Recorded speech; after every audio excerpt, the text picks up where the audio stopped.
ನಮಸ್ಕಾರ. ಹುಸ್ಕೂರ್ ಹತ್ರ ಇದ್ದೀನಿ. ಇಲ್ಲೊಂದು ಕೆರೆ ನೋಡಿದೆ, ಬನ್ನಿ ನೋಡ್ಕೊಂಬರೋಣ. ಆ್ಯಕ್ಚುಲಿ ಇದು ಬೋರ್ಡ್ ಬಂದ್ಬಿಟ್ಟು ಚಿಕ್ಕನಾಗಮಂಗಲ ಕೆರೆ ಅಂತ ಹಾಕಿದ್ದಾರೆ. ಬಟ್ ಅಲ್ಲಿ ಲೋಕಲರ್ ಕೇಳಿದ್ರೆ ಹುಸ್ಕೂರು ಲೇಕು ಅಂತಾರೆ ಇದಕ್ಕೆ. ಇತ್ತೀಚೆಗೆ ಡೆವಲಪ್ ಮಾಡಿರೋದು ಇದು. ಚೆನ್ನಾಗಿ ಮಾಡಿದ್ದಾರೆ. ಇಲ್ಲಿ ಎಂಟ್ರ್ ಆಗ್ತಿದ್ದಂಗೆ ನೋಡಿ ಫುಲ್ಲು ಪಾರ್ಕ್ ಏರಿಯಾ ಇದೆ, ಮತ್ತು ಸುತ್ತ ಮೇಲ್ಗಡೆ ದಿಬ್ಬ ಮೇಲೆ ಅಲ್ಲಿ ವಾಕಿಂಗಿಗೆ ಜಾಗಿಂಗಿಗೆ ಎಲ್ಲ ಜಾಗ ಇದೆ. ಅಲ್ಲಿ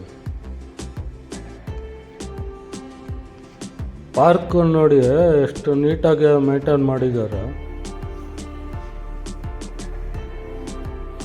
ಆ್ಯಕ್ಚುಲಿ ಇಲ್ಲಿ ನಾನು ಮಿಸ್ಸಾಗಿ ಬಂದಿದ್ದು, ಬೆಳ್ಳಂದೂರು ಕಡೆ ಬಂದಿದ್ದೆ. ಅಲ್ಲಿಂದ ಕೆ ಆರ್ ಪುರಂ ಸೈಡ್ ಹೋಗೋ ಬದಲು ಈ ಸೈಡ್ ಹೋಗೋಣ ನೋಡೋಣ ಯಾವ ಕಡೆ ಹೋಗುತ್ತೆ ಅಂತ ಬಂದಾಗ ಅಲ್ಲಿ ಮಿಸ್ ಆಗ್ಬಿಡ್ತು ದಾರಿ. ಆಮೇಲೆ ಮ್ಯಾಪ್ ಹಾಕ್ಕೊಂಡು ಆಲ್ಮೋಸ್ಟ್ ಸರ್ಜಾಪುರ ಹತ್ರ ಬಂದ್ಬಿಟ್ಟಿದ್ದೆ. ಅಲ್ಲಿಂದ ಮ್ಯಾಪ್ ಹಾಕ್ಕೊಂಡು ಬರುವಾಗ ಈ ರೂಟ್ ಸಿಕ್ತು.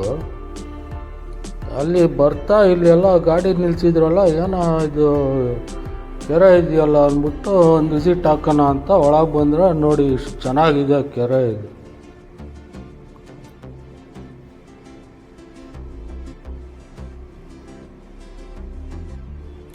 ಸುಮಾರು ಒಂದು 46 ಎಕರೆ ಜಾಗದಲ್ಲಿ ಹರಡ್ಕೊಂಡಿದೆ. ಅಲ್ಲಿ ನೋಡಿ ಎಲ್ಲ ಪಕ್ಷಿಗಳೆಲ್ಲ ನೋಡ್ಬೋದು. ಸಂಜೆ ಮೇಲೆ ಬಂದರೆ ಎಲ್ಲ ಗೂಡು ಬರ್ತಾ ಇರ್ತಾವಲ್ಲ, ಗೂಡಿಗೆ ಸೇರೋಕ್ಕೆ ಆವಾಗ ಇನ್ನೂ ಜಾಸ್ತಿ ಪಕ್ಷಿಗಳೆಲ್ಲ ನೋಡ್ಬೋದು. ಕೆರೆನೂ ನೀಟಾಗಿದೆ, ಸ್ವಲ್ಪ ಹಸಿರಾಗೆ ಕಾಣುತ್ತೆ. ಇದು ಸುತ್ತ ಹಸಿರು ಹರಡ್ಕೊಂಡಿದೆಯಲ್ಲ.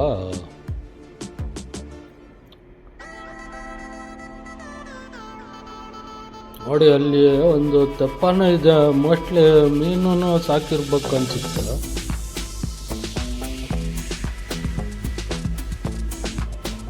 ಇದು ಪಾರ್ಕ್ ಬಂದ್ಬಿಟ್ಟು ಬೆಳಿಗ್ಗೆ 9 ಗಂಟೆಯಿಂದ ಸಂಜೆ 7 ಗಂಟೆ ತನಕ ತೆಗ್ದಿರುತ್ತಂತೆ. ಯಾವಾಗ ಬಂದರೂ ವಿಸಿಟ್ ಕೊಡ್ಬೋದು.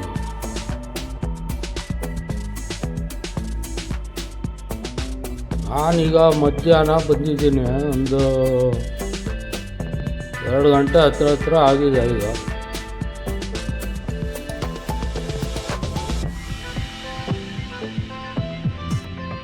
ನೋಡಿ ಅಲ್ಲೊಂದು ಯಾವುದೋ ಇದು ಬಾತುಕೋಳಿ ಇರ್ಬೇಕು, ಅದು ಆಟ ಆಡ್ತಾ ಇದೆ. ಚೆನ್ನಾಗಿದೆ ಜಾಗ ಮಾತ್ರ. ಫೋಟೋಗ್ರಫಿಗೂ ಒಳ್ಳೆ ಜಾಗ, ಕಾಮಾಗಿದೆ. ಮಧ್ಯಾಹ್ನದೊತ್ತು ಜಾಸ್ತಿ ಜನನೂ ಕಾಣಲಿಲ್ಲ ಅಲ್ಲಿ.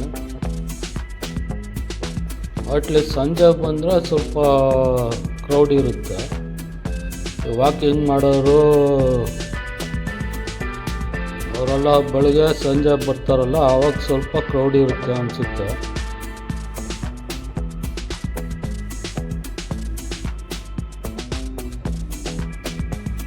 ಸಂಜೆ ಹೊತ್ತು ಬಂದರೆ ಸನ್ಸೆಟ್ಟು ಚೆನ್ನಾಗಿ ಕಾಣುತ್ತೆ.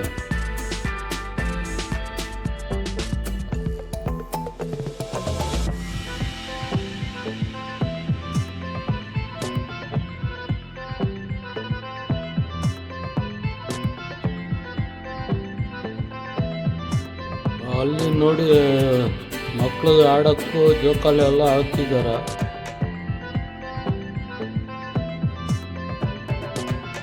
ಮತ್ತು ಈ ಸೈಡ್ ಬಂದರೆ ಈ ಥರ ವ್ಯೂ ಸಿಗುತ್ತೆ.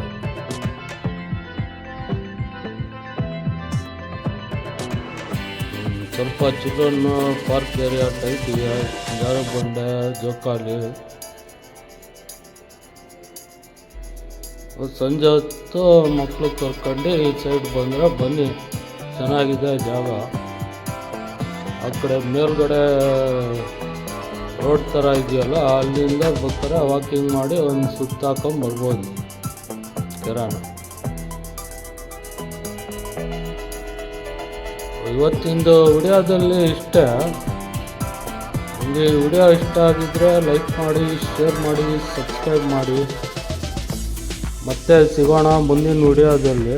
ಅಲ್ಲಿವರೆಗೂ ಎಲ್ರಿಗೂ ಧನ್ಯವಾದಗಳು. ಮತ್ತೊಮ್ಮೆ ಎಲ್ರಿಗೂ ನಮಸ್ಕಾರ.